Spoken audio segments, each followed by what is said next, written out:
எல்லாருக்கும் வணக்கங்க. மெய்ப்பொருள் காண்க தளத்திற்கு எல்லாரையும் நான் மீண்டும் வரவேற்கிறேன். இன்றைக்கு 2 விஷயத்த பத்தி பேசணுங்க. ஒண்ணு வந்து காக்னிட்டிவ் ஸ்கில்ஸ், இன்னொன்னு வந்து நான் காக்னிட்டிவ் ஸ்கில்ஸ். இதுனா என்ன? இதற்கு ஒரு சின்ன எடுத்துக்காட்டோட இந்த பதிவு வந்து பேசலாம்னு நினைச்சேன். இந்த காக்னிட்டிவ் ஸ்கில்ஸ் அப்படின்றது ஒரு தனித்துவமான அறிவு சார்ந்த ஒரு விஷயங்க. முழுக்க முழுக்க சிந்தனை, ஒவ்வொரு செயலையும் வந்து சிந்திச்சு ரொம்ப கடினமா அதற்கு யோசனை செய்து அதற்கான தீர்வுகள் எல்லாத்தையுமே கண்டுபிடிக்கிறதுக்கு இந்த காக்னிட்டிவ் ஸ்கில்ஸ் அப்படின்றது தேவைப்படுங்க. இதுக்கு நல்ல ஞாபக சக்தி இருக்கணும். நல்ல அதாவது ஞாபக சக்தியிலேயே short term, long term, limited, unlimited storage இது ரெண்டுமே வந்து அவர்களுக்கு ரொம்ப அதிகமா இருக்கும். ரொம்ப ஹார்டான ஸ்கில்ங்க.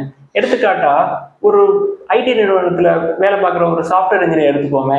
அவர் ஒரு ஆப்பை வந்து டெவலப் பண்றாரு. டெவலப் பண்றப்ப கிட்டத்தட்ட ஆயிரக்கணக்கான வரிகளுக்கு அந்த கோடிங்கை வந்து எழுதுறாருங்க. எழுதுறப்ப ஒவ்வொரு வரியும் புக்கை பார்த்து பார்த்து எழுதிட்டு இருக்க மாட்டாரு. அவரு அந்த துறையில புலமை பெற்றவரா இருப்பாரு.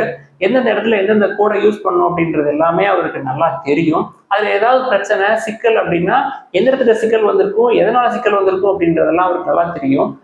எப்படி அதை மாத்தணும் அப்படின்றது எல்லாமே அவருக்கு ஞாபகம் இருக்குங்க.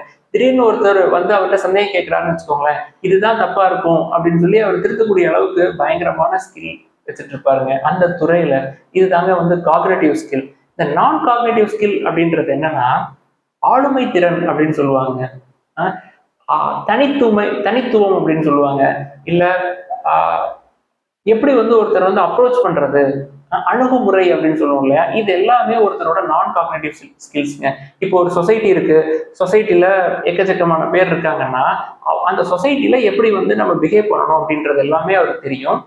இதுல என்ன சிறப்பு அம்சம் அப்படின்னா, சொசைட்டில இவர் இருக்கிறப்ப சொசைட்டில இருக்கிற மற்ற ஆட்களுக்கு இவர்னால எந்த தொந்தரவுமே வராத அளவுக்கு இவரோட பயணம் வந்து இருக்குங்க. இது சொசைட்டின்னு இல்லைங்க, ஒரு அலுவலகம் இருக்கு. அலுவலகத்துல ஒரு 10 பேர் வேலை பார்க்குறாங்கன்னா அந்த இடத்துலயும் இது பொருந்துங்க.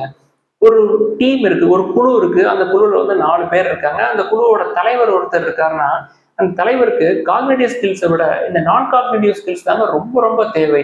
அந்த ஆளுமை திறன் அப்படின்னு சொல்லுவோம் இல்லையா, தனித்துவம் அப்படின்னு சொல்லுவோம் இல்லையா, ஒரு 4 பேர் இருக்காங்கன்னா 4 பேரை எப்படி அணுகிறது அப்படின்னு சொல்லுவோம்.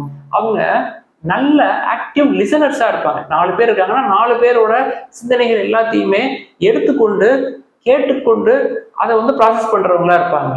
நீ என்ன சொல்றது, நான் என்ன கேட்கறது அப்படின்லாம் இல்லாம எல்லாருக்குமே அவங்களுக்குன்னு ஒரு வேல்யூ இருக்கும். அந்த வேல்யூ வந்து நல்லா புரிஞ்சு வச்சுக்கிட்டு அவங்க வந்து அதைத்தாங்க ஆளுமை திறன் அப்படின்னு சொல்லுவோம் இல்லையா. இது வந்து ஒரு சாஃப்ட் ஸ்கில். இது வந்து கோர் ஸ்கில் கிடையாது, ஹார்டான ஸ்கில் கிடையாது. இது வந்து ஒரு சாஃப்ட் ஸ்கில். நீங்க லைஃப்ல நல்ல லெவலுக்கு அச்சீவ் பண்ணணும் அப்படின்னா உங்களுக்கு ஆக்டிவ் இல்லாட்டி இந்த ஹார்ட் ஸ்கில், காக்னிட்டிவ் ஸ்கில் இருந்தா மட்டும் போதாதுங்க.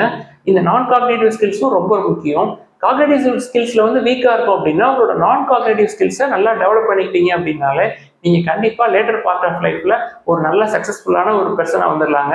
அதுக்கு 3 விஷயம் கண்டிப்பா தேவை. ஃபர்ஸ்ட் வந்து சோசியலைசேஷன், ரெண்டாவது வந்து ஆக்டிவ் லிசனிங், தென் 3வது விஷயம் வந்து டிலைடு கிராட்டிபிகேஷன். சோசியலைசேஷன் அப்படின்றது நான் ஏற்கனவே சொன்ன மாதிரி சமூகத்தோட இணக்கமா இருக்கிறது, சமூகத்துக்கு உங்களாலேயோ உங்களை சுற்றி இருக்கவங்களுக்கு உங்களால எந்த பிரச்சனையுமே இல்லாத மாதிரி நடந்துக்கிறதுங்க.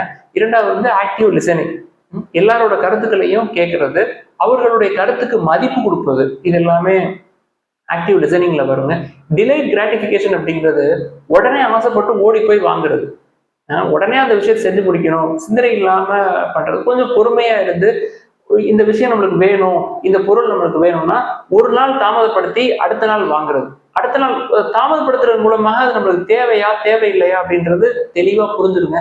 இந்த 3 ஸ்கில்ஸ் தாங்க நான் காக்னிட்டிவ் ஸ்கில்ஸ்ல ரொம்ப முக்கியமான ஸ்கில்ஸ். ஸோ இதாங்க இன்னைக்கு பேசணும்னு நினைச்சோம். அடுத்த டாபிக் இன்னொரு நாள் இன்னொரு விஷயத்தை பற்றி பேசும். எல்லாருக்கும் நன்றி.